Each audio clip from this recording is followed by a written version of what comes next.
Good morning, or good afternoon, or good evening, wherever you are. There are times when this room, or this virtual room, rings with laughter. Do you remember that? And then there are times when sorrow seems to rule. There are times when we approach this place with the spirit of celebration in our hearts, and times when it becomes a safe haven from a bitter and divided world. But this morning, whatever it may represent for you, let its welcome enfold you. Let's just feel that for a moment. You're few this morning, but every one of you is welcome. So as we light our chalice flame, let us also light up something in ourselves, in our hearts, because we're here, we're together. Let's begin.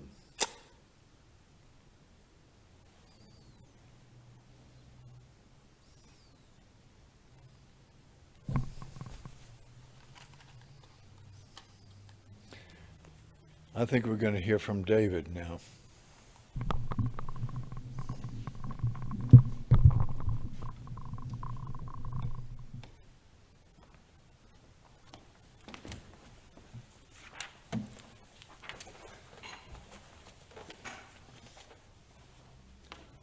Is that lined up? Yeah. Good morning, everyone. This is a reading by Lewis Carroll called "You Are Old, Father William." "You are old, Father William," the young man said, "and your hair has become very white, and yet you incessantly stand on your head. Do you think at your age that is right?" "In my youth," Father William replied to his son, "I feared it might injure the brain. But now that I'm perfectly sure I have none, why, I do it again and again." "You are old," said the youth, "as I mentioned before, and have grown most uncommonly fat, and yet you turned a back somersault at the back door. Pray, what is the reason of that?" "In my youth," said the sage, as he shook his grey locks, "I kept all my limbs very supple. By use of this ointment, 1 shilling the box, allowed me to sell you a couple." "You are old," said the youth, "and your jaws are too weak for anything tougher than suet, yet you finished the goose with the bones in the back. Pray, how did you manage to do it?" "In my youth," said his father, "I took to the law and argued each case with my wife, and the muscular strength which it gave to my jaw has lasted the rest of my life." "You are old," said the youth, "one would hardly suppose that your eye was as steady as ever, yet you balanced an eel on the end of your nose. What made you so awfully clever?" "I have answered 3 questions, and that is enough," said his father. "Don't give yourself airs. Do you think I can listen to all of that stuff?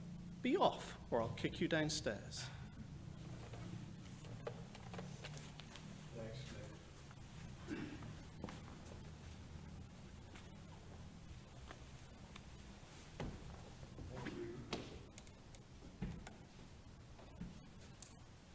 So how are we all?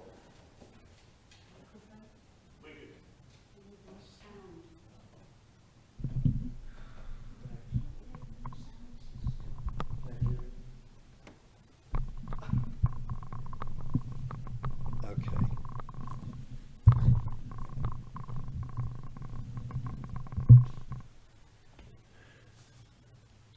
Raise your hand if you're feeling okay.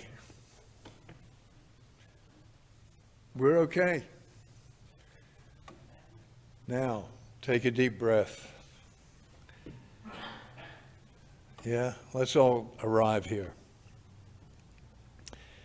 And let's just sit quietly with ourselves. And let's feel our warm blood as it courses through our bodies. The delicate stirring of the flesh on our necks. The firm feel of the floor beneath our feet.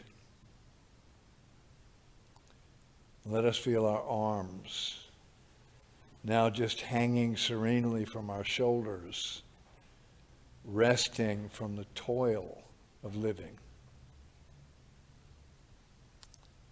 And let us now feel the strain of muscles in the face, that view that we constantly present to the world, as we relax still further. And let us just for a moment hear the sound of our own breathing as we sink comfortably now into our own bodies.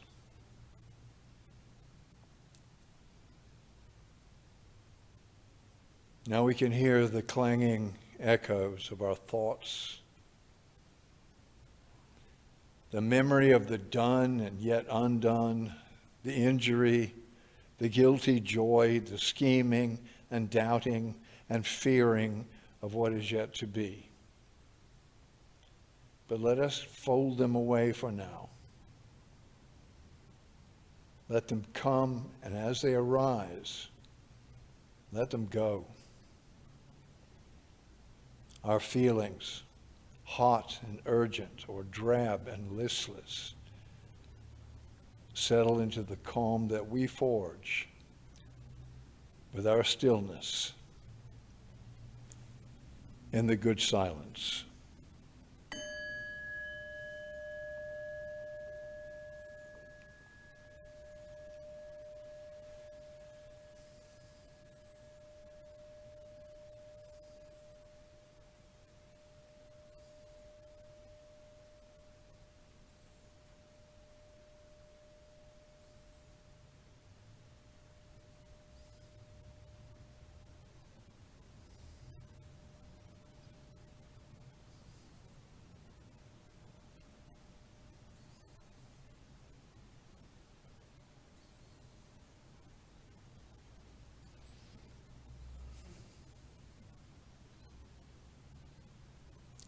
One Spirit, known as Holy,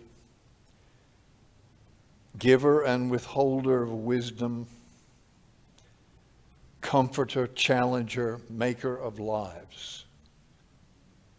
Let it be that we remember you in the busy round of our days.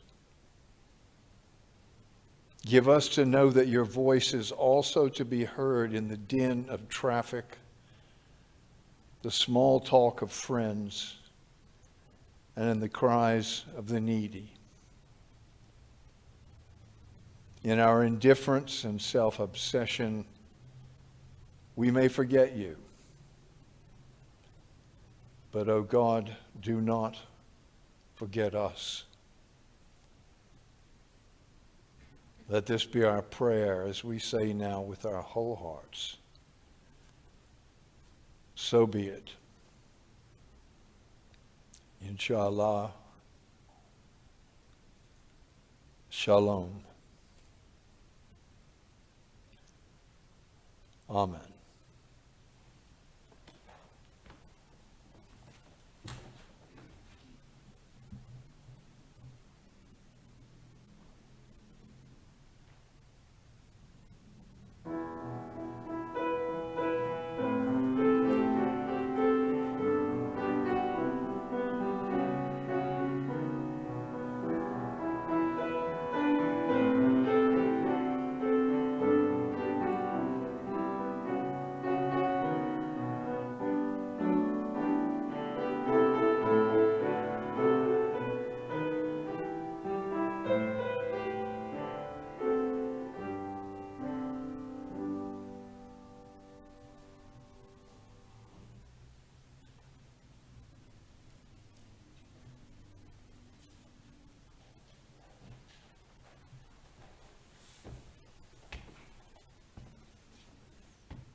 This is a card made for me last year or maybe 2 years ago. I've lost track of time.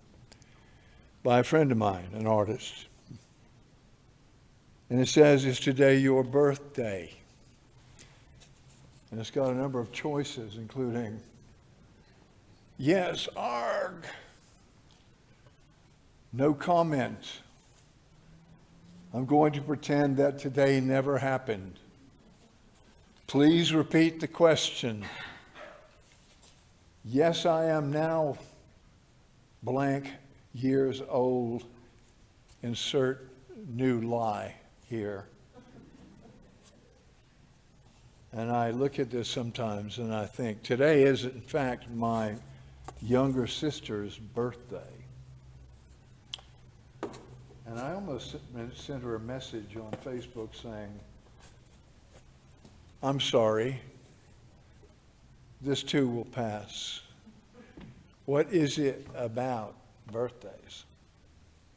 There's something quite interesting about how they work out. If you think about it, getting older is kind of a victory, isn't it? You've sidestepped all the dangers that might have taken you off the board before. So actually, you should feel quite chuffed. And occasionally I do try to do that. But there's something about a few changing numbers on a calendar page that just makes you think. Now, I can wake up any day now. I can wake up, think quite seriously about beginning a new exciting project, just champing at the bit, ready to go. And then on my way to the breakfast table, the two digits that represent my age, and yes, there are still only two, they pop up and I think, you know, I'm too old to do that. I'm too old to start that, dream of that. It's not appropriate, like Father William. As the prophet Joel says, the young shall have their visions, but the old, well, they can just dream dreams. And you start turning old at 30. Yes, you do. You'd be amazed at the number of people who go into depression on their 30th birthday.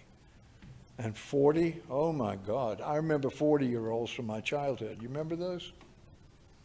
The men all wore boring suits, except when they were forced to go on holiday by their wives. When I was a kid, they all wore hats to the office. I'll never forget my father striding home from the office wearing his hat, his fedora. And women, well, they were just as bad. It seemed they all had an appointment with frumpiness that would be expressed in their clothes as soon as they turned 40. 40 was old. Even the brave motto, you know, the one, life begins at 40, shows just how old people felt at that, what we now see as a relatively peachy age. I went through a day of the blues on my 40th birthday. All those candles crowded onto the cake made it worse. But of course, it didn't work out that way. In a very real sense, life did begin for me at 40. And life did begin again for me at 50. And at 60. And at 70, and I still have hopes. Carl Jung observed that we're both young and old at the same time. The old part of us he called the Senex, which literally means old man in Latin. You don't mind a bit of Latin, do you? He mostly used male images, of course, because that was the prehistoric time he was in, but there are female equivalents. One word very popular now is crone, a term of respect in Wicca. Now, this aspect, this old Senexy person, he called it an archetype of human nature which is not dependent on one's calendar age. And if you're like me, you will have known children with highly developed senses of the wise old man or old woman. And you say things like, well, she's wise beyond her years. But the other pole in each one of us, Jung called the puer aeternus, which means eternal youth. The female equivalent is puella. And this is the young part of our souls that never quite stops being a child. Peter Pan, perfect example. Jung saw these archetypes as more than just a historical curiosity.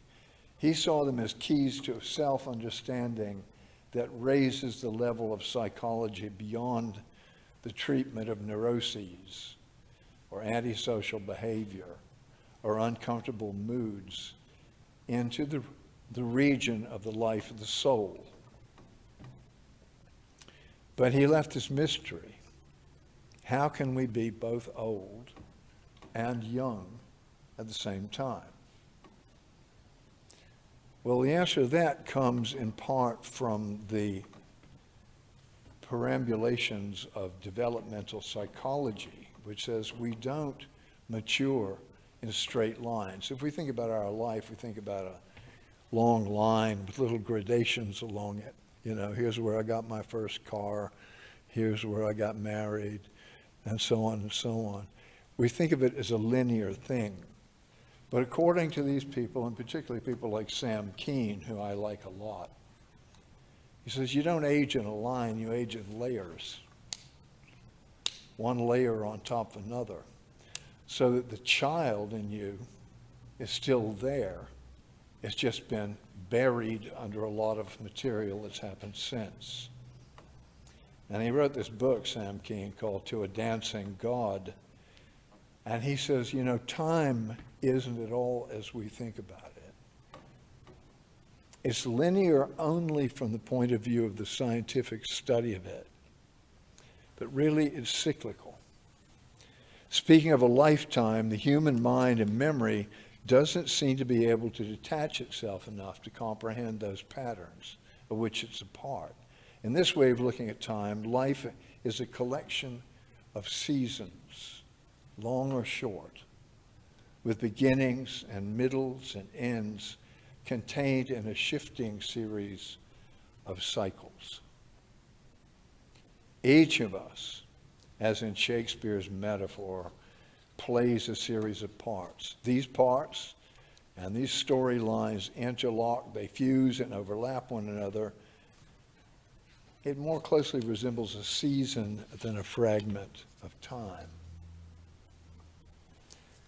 And linear time, time along the line, has got a name. It's called Chronos. It's named for the god, the Roman god of time. It's objective, it's real time, it's measured by the ticking of clocks. You can get a hunk of quartz that will do it absolutely perfectly. And Keynes says this idea of time has been grafted onto the human psyche. And it's got rid of the subjective time that we used to all experience, not only as children, but in earlier days of humanity. That other kind of time he calls kairos. There's a difference between, and this sums it up for me, there's a difference between being prompt and being timely. But in the seasonal time of kairos, past and future coexist. Old and young are not strangers. That paradox is resolved. Well, birthdays. I've got one coming up. I don't want it mentioned. One of the few good things about having no newsletter now is that nobody has advance warning. I don't know if you're like me at all, but I tend to want to sort of forget about it. Because when those two forms of time intersect, because there is this calendar page, it has to be torn off. The days begin ticking their predictable pulse. Life is that little bit shorter. Time's that little bit more precious. But there's something else that happens. In kairos, in our homely, subjective time, our time of seasons, there's a new beginning. A season of that energetic, optimistic beginning of a new story It's being born out of the urgency of human growth. Well, the old man here, the Cynics, and let's say the old woman as well, may not be dismissed as a problem, because the youth in us has also got its own problems. For one thing, the puer aeternus is easily discouraged when things don't go right. Think about a kid chucking their toys out of the pram. And they die off easily too, like all the New Year's resolutions that wind up in the first ashtray of February. Perhaps the worst flaw they have is that they remain resistant to reality. They prefer fantasy to reality. They're like the negative aspects of Peter Pan, living in Never Never Land, finally abandoned by their followers, like that most famous and beloved example of the puer aeternus, the Rabbi Jesus. The younger version of ourselves is mostly overlooked or controlled.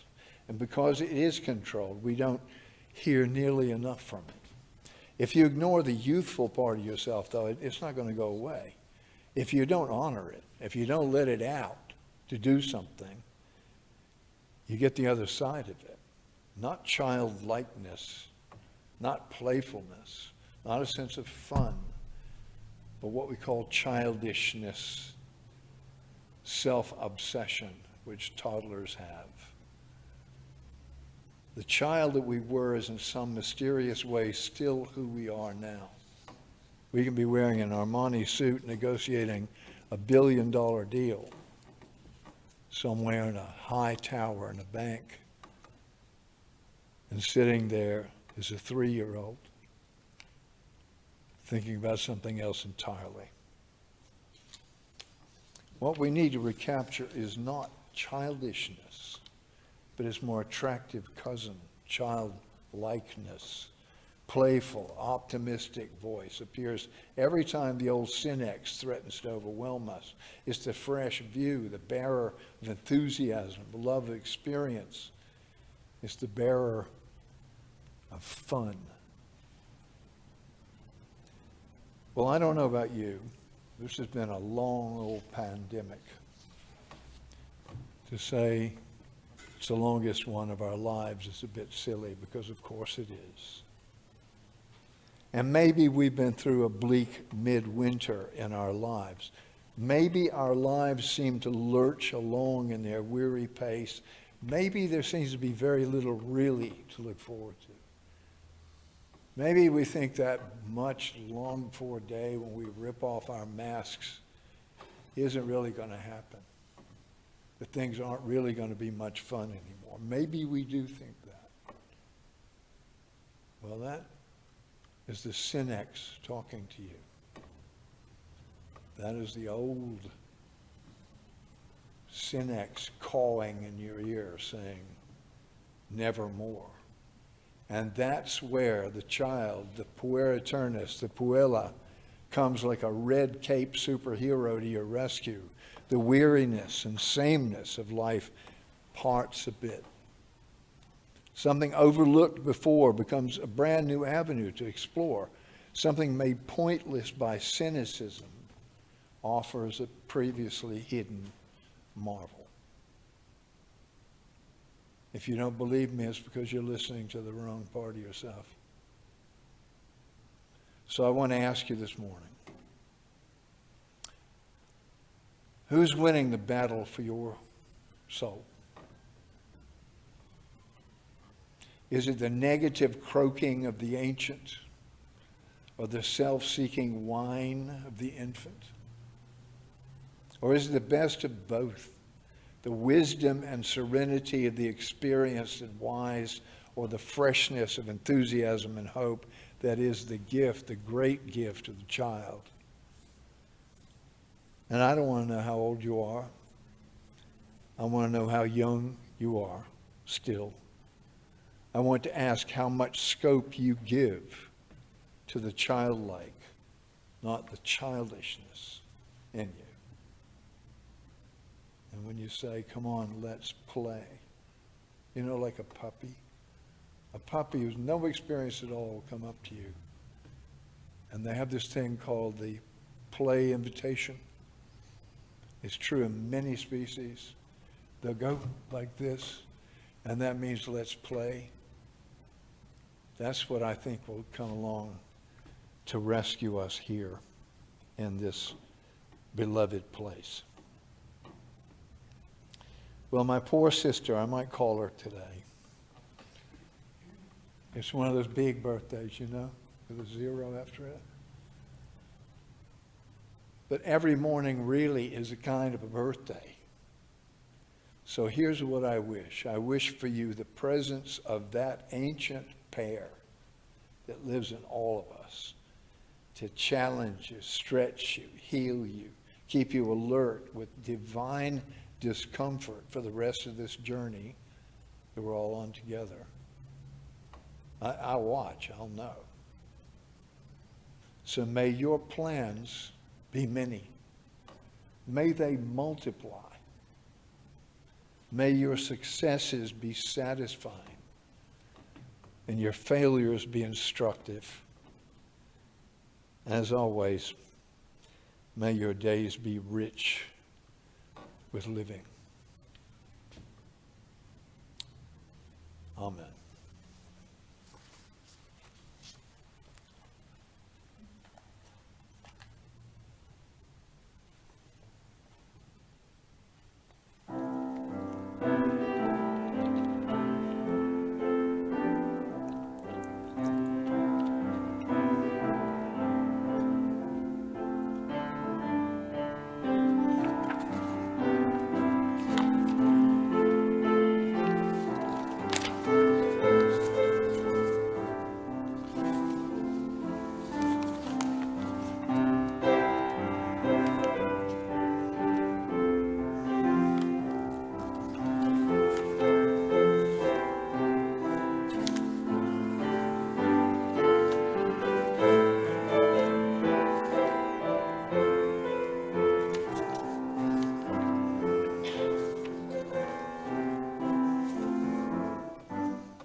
Now may our small words remind each other of the soul's true wisdom. May our eyes be clear of the dust of mere confusion. May our hearts remain open to life and growth and love. And for this, may we look after one another because we know we can until we meet again. Amen.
A few bits of news. This is a card from Ross and Peter. This is to Pauline. I got one as well, talking about how they're happily living in Scotland and possibly going to sell up here in Croydon. But at least for the short term, they're maintaining our website. And they've begun now actually to put a link on the website to this service. And I've written to say thank you. The news about that is that we occasionally have in the 50s people watching this. In other words, we've got a virtual congregation that's bigger than any we've ever had sitting out there. So it looks like we're going to have to keep doing it, even though we're not really very good at it. I keep hoping some genius will emerge that knows how to do all the filming for us and everything. But in the meantime, let's struggle on. Coming up, we're hoping, I've just briefly talked to David about this today, we're hoping to resume much more of our normal church life on the 24th, Sunday the 24th of May, because that's the first Sunday after the new unraveling of the lockdown restrictions that they promised us in the roadmap. And we thought we'd make that day the flower communion, our annual celebration. So let's see if we can't talk to people we know who are members or who occasionally come to church and get a big volume of people on that day. I think that day we're going to be allowed to serve coffee inside and have a more normal sort of experience.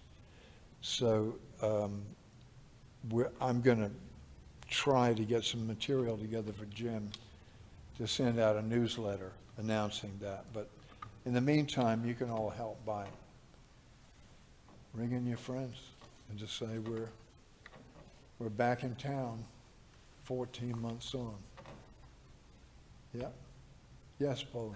Have you spoken to Christy lately? Yes. Yesterday? I didn't speak to her yesterday, no. She's made a decision to move into West Dean, Oh. where Ernie is. Yeah, okay. And she hopes to move within a couple of weeks' time. Right, so Christine, who, as we all know, was widowed this year, is now moving to a new address, and we'll have that. West Dean. They're going to keep the flat on so that her family can visit and stay in the flat. Right, she definitely has expressed an interest in coming to services. So anybody else got any bits of? Welcome back, Abby.